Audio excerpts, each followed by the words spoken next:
دوسرے دن آفس جا کر کاشان نے اپنا ریزگنیشن لیٹر مایا کے ٹیبل پر رکھا، جس پر مایا نے سوالیہ نظروں سے کاشان کو دیکھا۔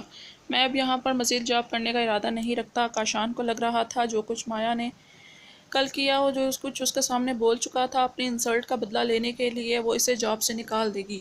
مایا کے جاب سے نکالنے سے پہلے ہی کاشان نے خود یہ جاب چھوڑنے کا ارادہ کیا۔ آفس کی پالیسی اور رولز کے تحت آپ کو جاب چھوڑنے کے لیے کم از کم 6 منتھس پہلے انفارم کرنا چاہیے، تاکہ اس سیٹ کے لیے کسی دوسرے بندے کو رکھا جا سکے۔ اس لیے آپ کا یہ لیٹر فی الحال میں ایکسیپٹ نہیں کر سکتی۔ مایا نے کاشان کو رولز یاد دلائے، مگر میں اس ماحول میں جاب نہیں کر سکتا۔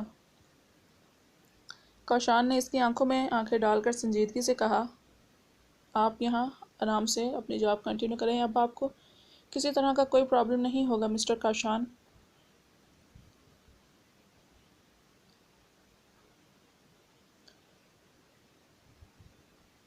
مایا نے بھی اس کی آنکھوں میں دیکھ کر کہا۔ مایا کا رویہ کاشان کی سمجھ سے بالا تر تھا۔ وہ لمبا سانس کھینچ کر اس کے روم سے باہر نکل گیا۔ اس وقت صوبان پولیس اسٹیشن میں موجود تھا۔ جب اس کا موبائل بجا، رنم کا نمبر دیکھ کر اس نے کال ریسیو کی۔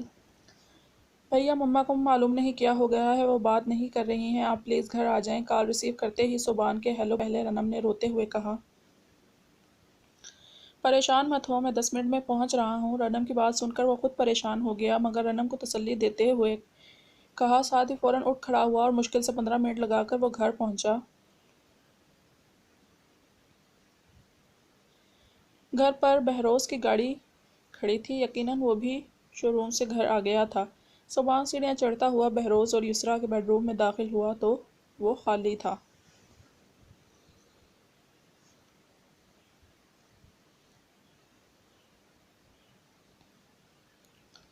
اپنے روم کا دروازہ کھلا تو وہاں پر یسریٰ اس کے بیڈ پر لیٹی ہوئی تھی، جبکہ بہروز اور رنم اس کے پاس بیٹھے تھے۔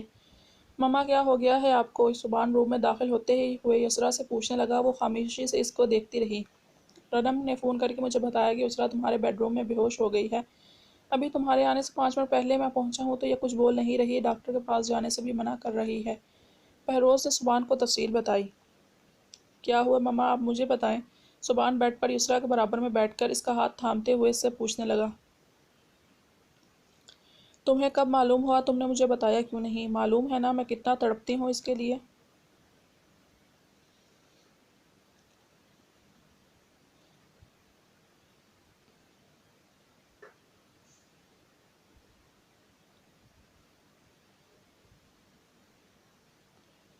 یسریٰ نے صوبان کے کندھے پر سر رکھ کر رونا شروع کر دیا، جبکہ بہروز اور رنم خاموش ان دونوں کو دیکھ رہے تھے۔ صوبان سمجھ چکا تھا کہ اس کی وارڈروب سے یقیناً سیرت کے بچپن کے کپڑے وہ دیکھ چکی ہیں۔ صوبان کو اس کی حالت کی وجہ سمجھ میں آ گئی۔ مجھے بھی چند دن پہلے ہی معلوم ہوا ہے، میں بتانے ہی والا تھا آپ کو اس بارے میں، چلیں آپ پریشان مت ہوں۔ بابا اور رنم بھی پریشان ہو رہے ہیں۔ صوبان نے یسریٰ کے کندھے پر ہاتھ رکھ کر اسے تسلی دیتے ہوئے کہا۔ صوبان، کیا انم کے بارے میں تمہیں کچھ معلوم ہوا ہے؟ پلیز مجھے بتاؤ، کہاں ہے میری بیٹی، کیسی ہے وہ؟ بہروز نے بے قرار ہوتے ہوئے صوبان سے پوچھا۔ جی بابا، اس دن البم میں اسی وجہ سے مانگی تھی، صوبان نے بہروز کو بتایا۔ بہروز سر اوپر کر کے آنکھیں بند کیے خدا کا شکر ادا کرنے لگا، جبکہ رنم حیرت سے ان تینوں کی باتیں سن رہی تھی۔ 23 سال صبر کیا ہے صوبان، مجھے میری بچی سے ملا دو پلیز، اسے میرے پاس لے آؤ۔ یسریٰ ایک بار پھر رونے لگی۔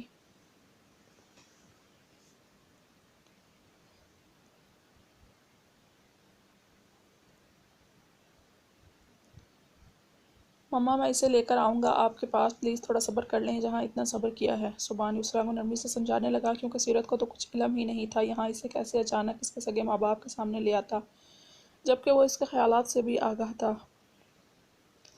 جب کل ہی لانا ہے تو آج کیوں نہیں؟ صوبان، تم مجھے بتاؤ کہاں ہے وہ، اس وقت میں خود لے آتا ہوں اپنی انم کو۔ میں نے خدا کی مصلحت سمجھ کر اس پر صبر کر لیا تھا، مگر آج اتنے سالوں بعد اپنی اولاد کے بارے میں پتہ لگا۔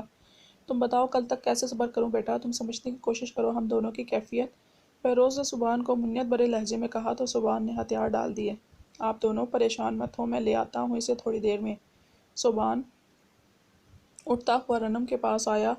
خیال رکھنا ماما بابا کا، میں آ رہا ہوں تھوڑی دیر میں، وہ رنم سے کہتا ہوا باہر نکل گیا۔